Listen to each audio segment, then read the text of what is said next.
Hey guys, good morning. Coach Chinti here, coming at you with a video about some Easter tips. Easter's coming up. There's Easter candy, there's Easter meals, there's family celebrations, and my clients have been checking in that might be one obstacle. Remember, Easter is one holiday, and it's an amazing holiday, and it's one that many people gather for either brunch or for like a lunch or dinner special. And also, it might be a time that people are celebrating that the Easter Bunny may have came overnight with candy and yummy treats. So I have some tips, 5 tips to help you stay on track.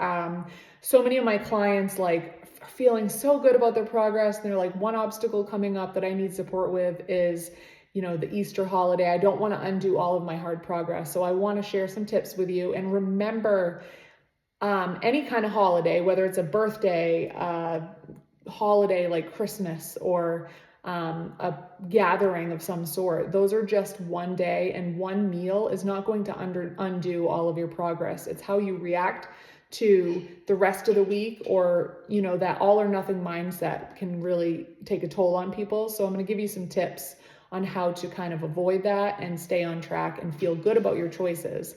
Number 1 is to plan your plate ahead of time.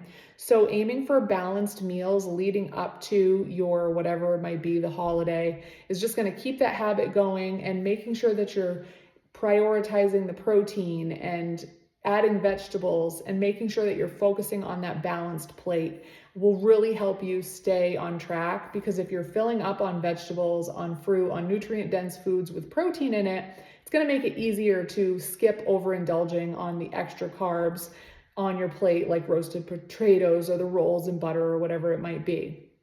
Number 2 is don't skip your meals. So if you know that you have a big meal coming up, the worst thing you can do is skip meals leading up to that, because that's going to leave you feeling super hungry by the time you're ready to celebrate. And it's going to be harder for you to make mindful, informative choices that might be the best for you to serve you and your body and your nutrition when you are feeling famished. So make sure you have something ahead of time that provides your body with nourishment before you go into whatever holiday it might be or whatever meal. Number 3 is to pick your favorites. So we all have our favorites. It might be a tradition, it might be a special dessert, maybe it's that Cadbury egg that you're really looking forward to, or that slice of carrot cake, which is personally carrot cake cream cheese frosting. Yes, please, that's my favorite. So be selective and choosy with your treats. You don't have to be restrictive with them. So focusing on what you really want, planning for that, and then just skip everything else, because that stuff's not worth it to you. You already established ahead of time what your favorite would be. Number 4 is to hydrate and move. You're welcome for having the hydration challenge with Movement Week. We're focusing on movement and hydration within that. So if you're participating in that, it's going to hold you accountable.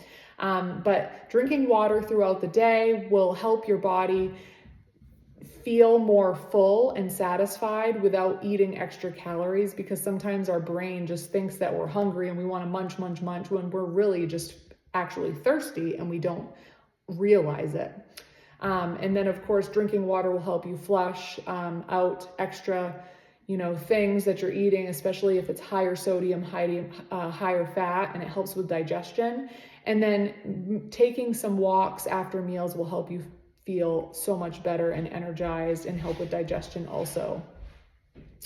And then last but not least is to try to be mindful of mindless munching. Be mindful with avoiding grazing. Grazing is where calories really add up. So if the candy dish is out, if you're sitting at an appetizer table with cocktails and you're mindlessly munching, that is where calories truly add up a lot for many people. So if you want, this and that and this and that, like on a buffet line or whatever it might be, try to think ahead of time of how having a balanced plate with a little bit of everything that you really truly want, with a balanced meal, of course, and keep it into a meal rather than mindlessly munching and grabbing and reaching. And then if you want dessert, rather than reaching in and grabbing a handful of Cadbury eggs, and continuing to do that, just portion out the size that you plan on having.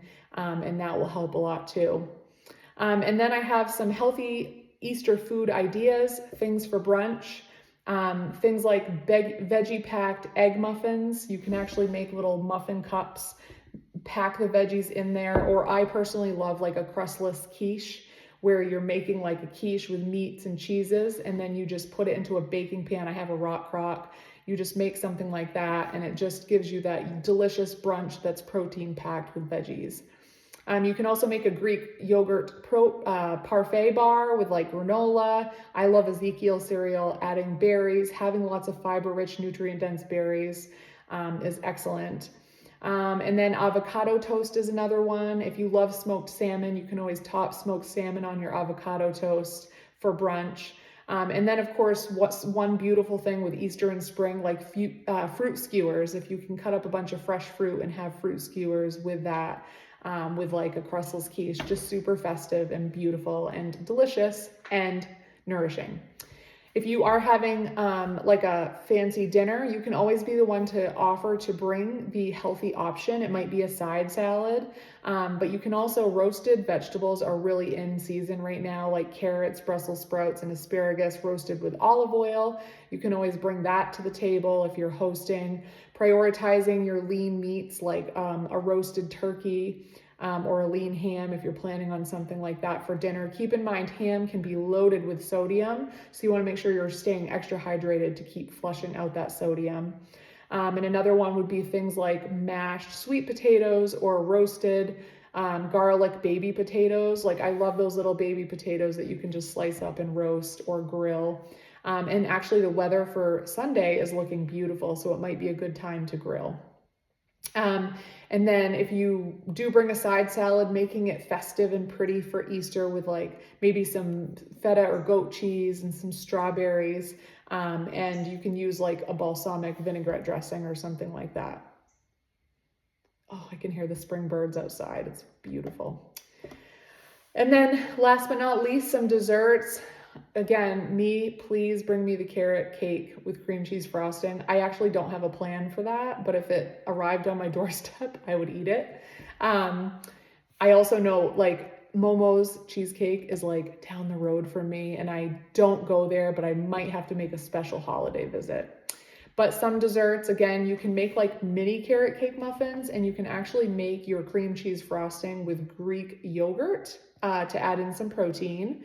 Other really pretty ones are like dark chocolate melted, and then you dip fruit in it like strawberries and pineapple. That's another one that especially kids love to help with.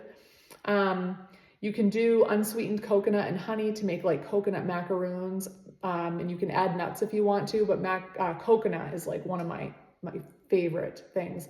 Like the coconut chocolate combined together, so good.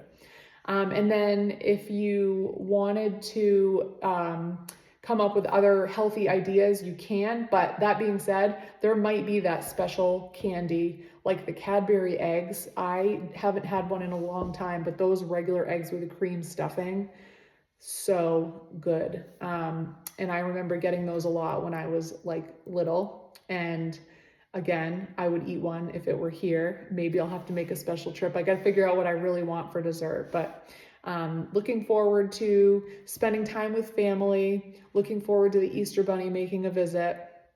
And I hope these tips really helped you just kind of prioritize the self-care first, nourishment first, and then giving yourself some leeway with enjoying what you love without feeling restricted, because that makes this whole journey a lifestyle. Last but not least, before we cut this video off, I only have 3 spots left for my Move More May challenge at the discounted rate, and then the discounted rate is disappearing. So again, those are 3 spots left. If you're interested, you can grab that at the link in the comments of the announcement of the challenge. And again, it will disappear after the 10 people have signed up. And again, there are only 3 left, like everybody signed up on day 1. So I just wanted to give you that quick reminder. It's about moving more. There will be a nutrition related and mindset related challenge added in the 21 days at each week. The community is amazing. We're having so much fun with our hydration challenge. So be sure to hop in on that, and we will talk to you soon.